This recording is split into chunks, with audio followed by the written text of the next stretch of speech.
ಕಾರ್ಯಕ್ರಮದಲ್ಲಿ ಸಾನ್ನಿಧ್ಯ ವಹಿಸಿ ಮಾತನಾಡಿದಂಥ ಪರಮ ಪೂಜ್ಯರಾದ ಇಲ್ಕಲ್ಲಪ್ಪಗಳವರ ಪಾದ ಚರಣಗಳಲ್ಲಿ ಪ್ರಣಾಮಗಳನ್ನು ಸಲ್ಲಿಸಿ ವೇದಿಕೆಯ ಮೇಲೆ ಇರುವಂಥ ಎಲ್ಲ ಗಣ್ಯಮಾನ್ಯರಲ್ಲಿ ಮತ್ತು ಇಲ್ಲಿ ನೆರೆದಂಥ ಎಲ್ಲ ಶರಣ ಶರಣೀಯರಲ್ಲಿ ಶರಣ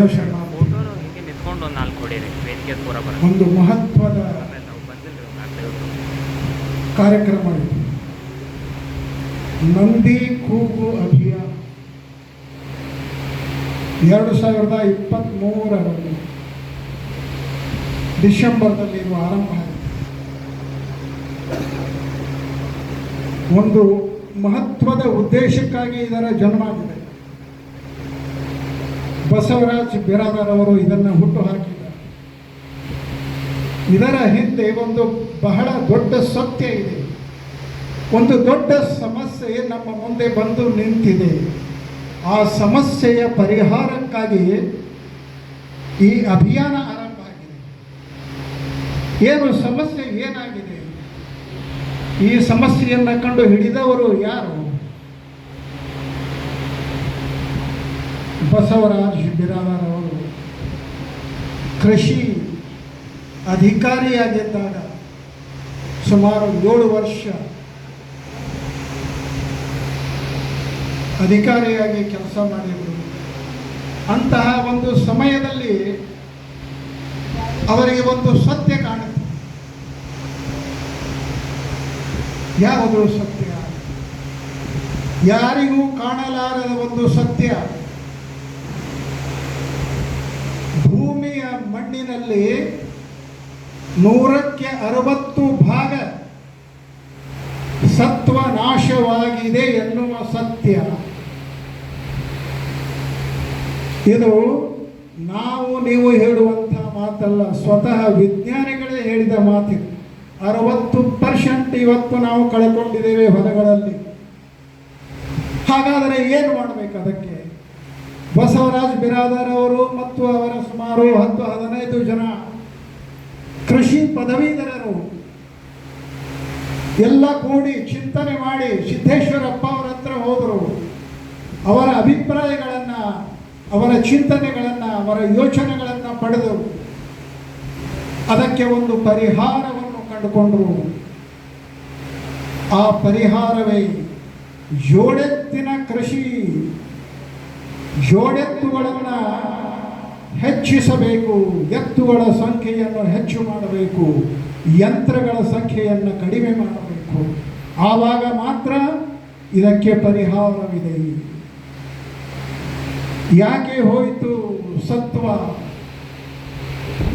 ರೈತರು ಉಪಯೋಗ ಮಾಡುವಂತಹ ಕೀಟನಾಶಕ ಔಷಧಗಳು, ರಾಸಾಯನಿಕ ಗೊಬ್ಬರಗಳು ಭೂಮಿಯ ಮಣ್ಣಿನ ಸೂಕ್ಷ್ಮಾಣುಗಳನ್ನು ಕೊಂದು ಹಾಕಿದವು. ಅದು ಎಲ್ಲರಿಗೂ ಗೊತ್ತಿದೆ. ಕೀಟನಾಶಕ ಮಾಡುವವರಿಗೂ ಗೊತ್ತಿದೆ, ಮಾರಾಟ ಮಾಡುವವರಿಗೂ ಗೊತ್ತಿದೆ. ಆದರೂ ಅನಿವಾರ್ಯವಾಗಿ ರೈತರು ಅದನ್ನು ಉಪಯೋಗ ಮಾಡ್ತಾ ಇದ್ದಾರೆ. ಅದಕ್ಕಾಗಿ ಒಂದು ಜಾಗೃತಿಯನ್ನು ಮಾಡುವ ಕಾರಣಕ್ಕಾಗಿ ಬಸವರಾಜ್ ಬಿರಾದಾರ್ ಅವರು ಈ ನಂದಿ ಕೂಗು ಅಭಿಯಾನವನ್ನು ಹುಟ್ಟು ಹಾಕಿದರು, ಆರಂಭ ಮಾಡಿದರು. ಸಿದ್ದೇಶ್ವರ ಅಪ್ಪ ಅವರ ಜನ್ಮಸ್ಥಾನದಿಂದ ಇದು ಆರಂಭ ಆಗಿದೆ. ಇದು ಅವರ ಪ್ರಮುಖ ಉದ್ದೇಶ ಏನು? ಅವರು ಎಂಥ ತ್ಯಾಗ ಮಾಡಿದರು? ಅದಕ್ಕೆ ತಮ್ಮ ನೌಕರಿಯನ್ನೇ ಅದಕ್ಕೆ ರಾಜೀನಾಮೆ ಕೊಟ್ಟು ಹಳ್ಳಿಗಳಲ್ಲಿ ಅವರು ತಿರುಗಾಡಿದ್ದಾರೆ. ಇವತ್ತು ರೈತರ ಮನಸ್ಸಿನಲ್ಲಿ ತಮ್ಮ ವಿಚಾರವನ್ನು ಬಿತ್ತುತ್ತಾ ಇದ್ದಾರೆ. ಬಿಜಾಪುರದಲ್ಲಿ ಸಾಕಷ್ಟು ಕಾರ್ಯಕ್ರಮಗಳನ್ನು ಮಾಡಿದರು.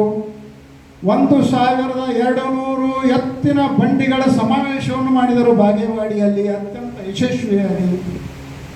ಬಿಜ್ಜರಿಗೆಯಲ್ಲಿ 400 ಎತ್ತಿನ ಬಂಡಿಗಳ ಸಮಾವೇಶ ಮಾಡಿ ತಮ್ಮ ಉದ್ದೇಶವನ್ನು ರೈತರಿಗೆ ತಿಳಿಸಿದರು. ಸಾಲುಟಿಗೆಯಲ್ಲಿ ಒಂದು ಮಹಾ ಸಮಾವೇಶವನ್ನು ಮಾಡಿ ಅಲ್ಲಿ ಈ ರಾಸಾಯನಿಕ ಗೊಬ್ಬರಗಳ ಬಗ್ಗೆ, ಎತ್ತಿನ ಮಹತ್ವದ ಬಗ್ಗೆ ಅವರು ತಿಳಿಸಿದರು. ಹೀಗೆ ಅನೇಕ ಕಾರ್ಯಕ್ರಮಗಳನ್ನು 2.5 ವರ್ಷಗಳಲ್ಲಿ 100 ಕಾರ್ಯಕ್ರಮಗಳನ್ನು ಹಮ್ಮಿಕೊಂಡಿದ್ದಾರೆ. ಕಳೆದ ವರ್ಷ ಅವರು ಇಲ್ಲಿ ಬಿಜಾಪುರದಿಂದ ಬೆಂಗಳೂರುವರೆಗೆ ಪಾದಯಾತ್ರೆ ಮಾಡಿದರು.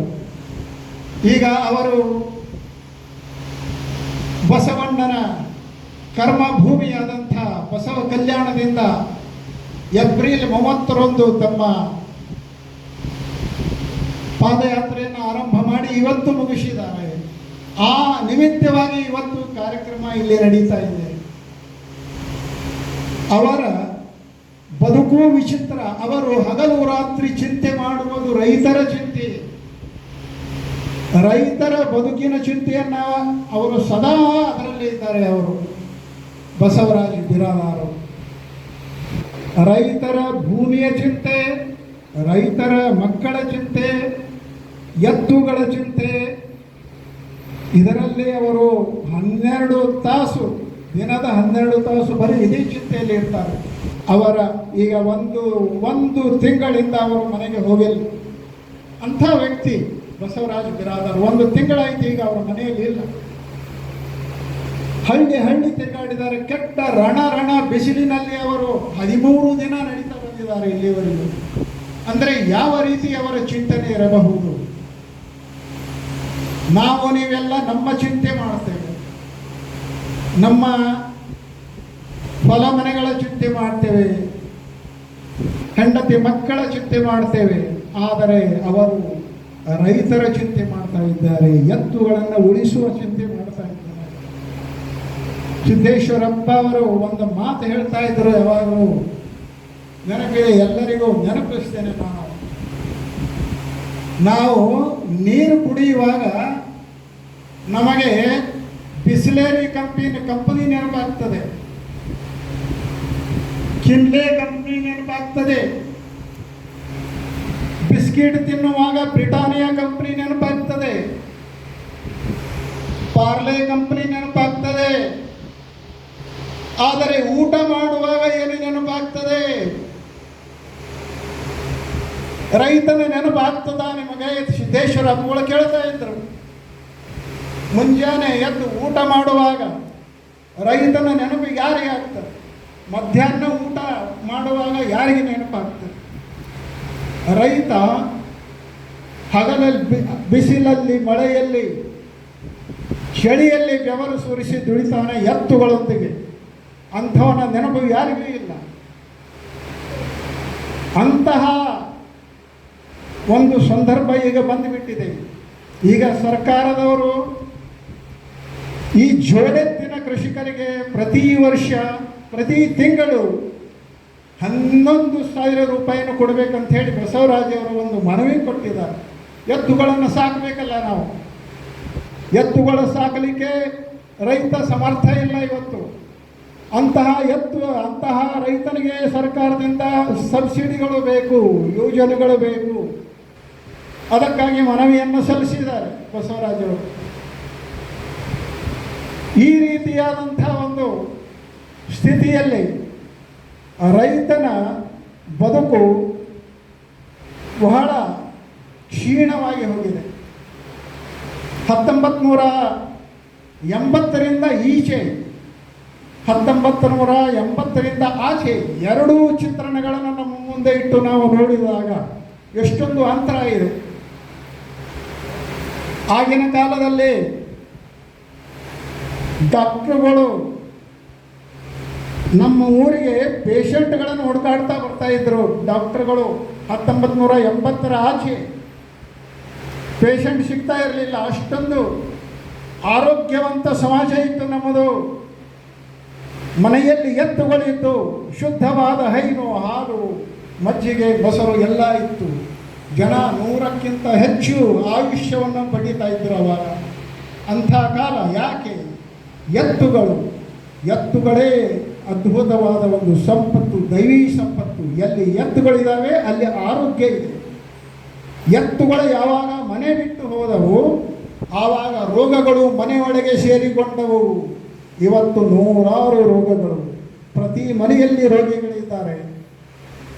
ಪ್ರತಿ ದವಾಖಾನೆಗೆ ಹೋದರೆ ಕೂಡ್ಲಿಕ್ಕೆ ಸ್ಥಳ ಸಿಗೋದಿಲ್ಲ, ಅಷ್ಟೊಂದು ರೋಗಿಗಳು, ಹಿಂಡಾಗಿ ರೋಗಿಗಳು ಬರ್ತಾ ಇದ್ದಾರೆ ದವಾಖಾನೆಗಳಿಗೆ.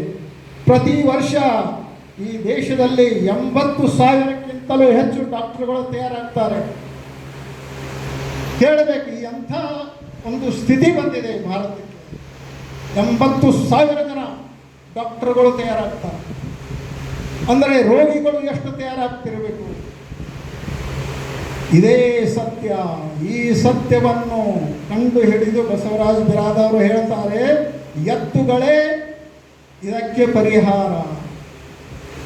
ಜೋಡೆತ್ತಿನ ಕೃಷಿಕ ಹೆಚ್ಚಾಗಬೇಕು, ಎತ್ತುಗಳ ಸಂಖ್ಯೆ ಹೆಚ್ಚಾಗಬೇಕು. ಆವಾಗ ಮಾತ್ರ ಆರೋಗ್ಯವಂತ ಸಮಾಜವನ್ನು ನಿರ್ಮಾಣ ಮಾಡಬಹುದು, ನಮ್ಮ ಭೂಮಿಯ ಸತ್ವವನ್ನು ಹೆಚ್ಚು ಮಾಡಬಹುದು ಅನ್ನುವಂತಹ ಒಂದು ಸತ್ಯ. ಆ ಸತ್ಯಕ್ಕಾಗಿ ಅವರು ಹಗಲು ರಾತ್ರಿ ಚಿಂತನೆ ಮಾಡ್ತಾ ಇದ್ದಾರೆ. ಸುಮಾರು 8-10 ಪುಸ್ತಕಗಳನ್ನು ಬರೆದಿದ್ದಾರೆ. ತೈಲ ಶಕ್ತಿ ಮತ್ತು ನಂದಿ ಶಕ್ತಿ, ಎರಡೂ ಶಕ್ತಿಗಳ ತುಲನಾತ್ಮಕವಾದ ಒಂದು ಚಿತ್ರಣವನ್ನು ಅವರು ತಮ್ಮ ಪುಸ್ತಕದಲ್ಲಿ ಕೊಟ್ಟಿದ್ದಾರೆ. ನಂದಿ ಶಕ್ತಿಯಿಂದ ಏನು ಲಾಭ ಇದೆ, ತೈಲ ಶಕ್ತಿಯಿಂದ ಏನು ಲಾಭ ಇದೆ, ಅವರು ಬಹಳಷ್ಟು ವಿವರಣಾತ್ಮಕವಾಗಿ ಕೊಟ್ಟಿದ್ದಾರೆ. ಅಂತಹ ಒಬ್ಬ ತ್ಯಾಗಮೂರ್ತಿ ನಮ್ಮ ಮಧ್ಯದಲ್ಲಿ ಇದ್ದಾರೆ. ಅಂತಹ ಬಸವರಾಜ ಬಿರಾದರವರಿಗೆ ನಾವೆಲ್ಲರೂ ಹಿಂದೆ ನಿಂತು ಸಪೋರ್ಟ್ ಮಾಡಬೇಕಾಗಿದೆ. ಇಂತಹ ವ್ಯಕ್ತಿಯ ವಿಚಾರಗಳನ್ನು ಇವತ್ತು ನಾಡಿನಾದ್ಯಂತ ಪ್ರತಿ ಹಳ್ಳಿಗೆ ಮುಟ್ಟಿಸುವಂಥ ಕಾರ್ಯ ಆಗಬೇಕಾಗಿದೆ. ಅಂತಹ ಕಾರ್ಯಕ್ಕೆ ನಾವು ನೀವೆಲ್ಲ ಅವರ ಹಿಂದೆ ನಿಲ್ಲೋಣ ಅಂತ ಹೇಳಿ ಈ ಕಾರ್ಯಕ್ರಮವನ್ನು ಆಯೋಜನೆ ಮಾಡಿದಂತಹ ನಮ್ಮ ಮೋಳ್ಕೆರೆಯವರು, ಆಕಾಶ್ ಮೋಳ್ಕೆರೆಯವರ ಮನೆಯಲ್ಲಿ ನಾವು 2 ದಿವಸದಿಂದ ಬಂದಿದ್ದೇವೆ. ಏನು ಅತ್ಯದ್ಭುತವಾದ ಒಂದು ಸಾವಯವ ಕೃಷಿಯನ್ನು ಅವರು ಮಾಡಿದ್ದಾರೆ. ನೋಡಬೇಕು, ಎಲ್ಲ ಕೃಷಿಕರು ಹೋಗಿ ಅಲ್ಲಿ ನೋಡಬೇಕು. ಇಂಥ ಚಿಕ್ಕ ವಯಸ್ಸಿನಲ್ಲಿ ಎಂಥ ಸಾಧನೆ ಮಾಡಿದ್ದಾರೆ ಅವರು. ಸದಾ ಹಸನ್ಮುಖಿಯಾಗಿ, ಇವರ ಪತ್ನಿ ಡಾಕ್ಟರ್ ಇದ್ದಾರೆ, ಇಬ್ಬರೂ ಕೂಡಿಕೊಂಡು ಎಂಥ ಅದ್ಭುತವಾದ ಕೃಷಿ ಮಾಡ್ತಾ ಇದ್ದಾರೆ. ಅವರು ಒಂದು ಆದರ್ಶ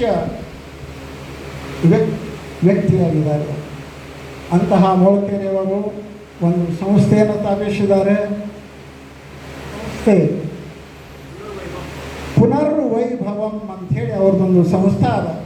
ಪುನರ್ವೈಭವಂ ಅಲ್ಲಿ ಅನೇಕ ಕಾರ್ಯಕ್ರಮಗಳನ್ನು ಮಾಡ್ತಾರೆ. ಆ ಪುನರ್ವೈಭವಂ ಸಂಸ್ಥೆಯ ಅಡಿಯಲ್ಲಿ ಈ ಕಾರ್ಯಕ್ರಮ ನಡೆದಿದೆ. ಇವತ್ತು ಈ ಕಾರ್ಯಕ್ರಮವನ್ನು ನಡೆಸಲಿಕ್ಕೆ ಅವರೆಲ್ಲ ನಮಗೆ ಸಹಾಯ ಸಹಕಾರ ನೀಡಿದ್ದಾರೆ. ಅವರೆಲ್ಲರಿಗೂ, ಪಾಟೀಲರಿಗೂ, ಹಿರಿಯರಿಗೂ, ಎಲ್ಲರಿಗೂ, ತಮಗೆಲ್ಲರಿಗೂ ವಂದನೆಗಳನ್ನು ಸಲ್ಲಿಸಿ ನನ್ನ ಮಾತುಗಳಿಗೆ ವಿರಾಮ ಹೇಳ್ತೇನೆ. ನಮಸ್ಕಾರ.